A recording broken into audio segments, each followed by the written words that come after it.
There is a spiritual battle taking place in this world right now, all around us, and many of us are engaged in it, oftentimes without even realizing it. There have been a lot of things lately happening revealing that satanic system, that beast system, the Illuminati system, whatever you want to call it, but it's here. It's controlling this world. It's controlling this reality. We get glimpses sometimes. Let me show you a few things I've found. And by the way, this is a Cyclops goat that was recently born in Brazil. And here's another one. The Beatles were Satanists that had made a pact with the devil, and of course the bill always has to be paid. So every band that has made a pact with the devil has had a member die. You can kind of take a look at it for yourself. I mean, consider the Rolling Stones, Led Zeppelin, the Beatles, The Who, AC/DC, and the list goes on. Let's not forget the 27 Club either. How many of these famous rock stars died at the age of 27. In an interview with Barbara Walters, it was interesting because John Lennon's assassin, Mark David Chapman, clearly demonstrated that he was a Satanist. He said, "Alone in my apartment back in Honolulu, I would strip naked and put on Beatles records and pray to Satan to give me the strength. I prayed for demons to enter my body, to give me the power to kill." In his book, The Ultimate Evil, investigator and author Maury Terry wrote that between 1966 and 1967, the satanic cult called the Process Church sought to recruit the Beatles. The Beatles' Sgt. Pepper's Lonely Hearts Club Band album was dedicated to Satanist Aleister Crowley. It was released 20 years nearly to the day after Crowley's death in 1947. Let's not forget that title song with the lyrics, "It was 20 years ago today." I know I'm a horrible singer. But on the album cover we see a collection of the Beatles' personal heroes. And of course there we can see Aleister Crowley. A key link between the Beatles and the Process Church is Kenneth Anger. He was a follower of the founding father of modern Satanism, Aleister Crowley. Anger was born in 1930 and was a child Hollywood movie star. He soon became a devoted disciple of Crowley. The movie Rosemary's Baby was filmed in the Dakota Building, where John Lennon was shot to death. It's interesting to note that Tom Cruise's character from Vanilla Sky in the movie was also living in the Dakota Building. But it appears that John Lennon actually knew the director personally, Roman Polanski. It's been written that he was at a party in California in 1973 and he, quote, went berserk, hurling a chair out the window, smashing mirrors, heaving a TV against the wall, all the while screaming something about film director Roman Polanski, quote, being to blame. Now it's also interesting to note that when the Beatles went to India to see the yogi, John Lennon actually took Mia Farrow along with him, the star of Rosemary's Baby. So is this a connection between the covens? The same satanic sect? Did Roman Polanski make a pact with the Hollywood Satanists in order that he could be given a very choice script? But what is the price for that fame in the underworld? Is it the killing of your baby? This fact is even stressed in the movie. The coven of the movie demand Rosemary's Baby in return for her husband's success and Hollywood fame. What an interesting coincidence that the film had a plot that would be similarly played out a year later, when Polanski's pregnant actress wife, Sharon Tate, would be murdered by Charles Manson's followers. And let's not forget the so-called Rosemary's Baby curse. The composer of the music score for the film died of a brain clot, exactly the same way one of the characters in the film had died. And the producer of the movie, his name was William Castle, swore the movie was cursed and nearly died of kidney failure shortly after the movie was completed. While he was in the hospital staff said he was crying out, "Rosemary, drop that knife," while being treated. And much of the movie was filmed outside of the famous hotel, the Dakota, of course, once again where John Lennon was shot. And now, a former Playboy model who had a small appearance in the movie, playing herself, has been arrested for murder. Now all this stuff coalesces to a recent release, once again, of a new version of Rosemary's Baby.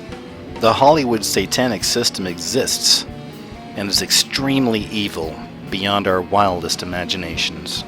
This happened just a few years back in Panama. There were several schoolgirls, all of them had the exact same story, and they all became quote-unquote demon-possessed after they were approached by what they call an alien-like humanoid creature that had a snake around his neck.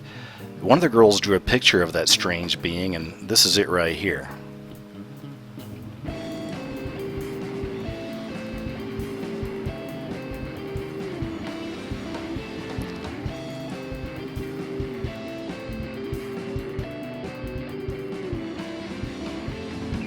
The language of symbols is very real. It's actually been around since the very beginning.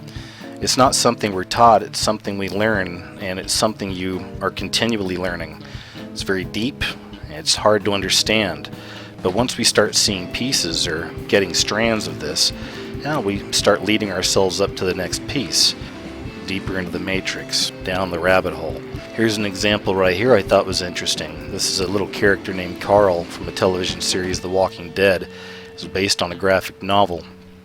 And I thought it was interesting that why is Carl pictured here from the TV show wearing a t-shirt that closely resembles the logo for the paramilitary group Blackwater.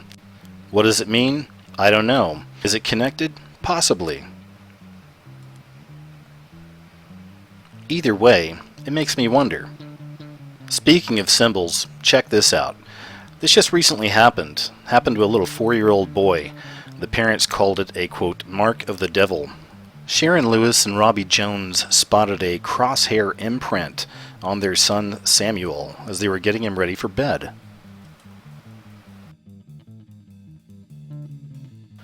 Samuel dressed himself for school the next morning, and it wasn't until that evening that the couple spotted the symbol. Sharon said, "I took off his uniform and there it was, 2 concentric circles with a cross through the middle. I asked Samuel if he'd had a bump at school or fallen over, but Samuel observed the symbol in the mirror and he couldn't explain it. Fearing that he may have a skin infection or some kind of a rash, his mother quickly took him to the doctor. And the doctor said that it was not a rash. He said the mark was not a sore and that there was no surrounding reddening. He admitted he hadn't a clue what it was, which confused and frightened the parents, of course." So what's the real story? So many questions. Could the parents be involved? Could this really be some sign of the supernatural, some projection from the paranormal? What other meanings could there be behind this symbol? Interestingly, the same symbol actually showed up in a movie called Constantine a few years back, and it was the symbol for Mammon, or the son of Satan. Mammon is also said to be one of the 7 princes of hell, and he used the crosshair symbol as his calling card.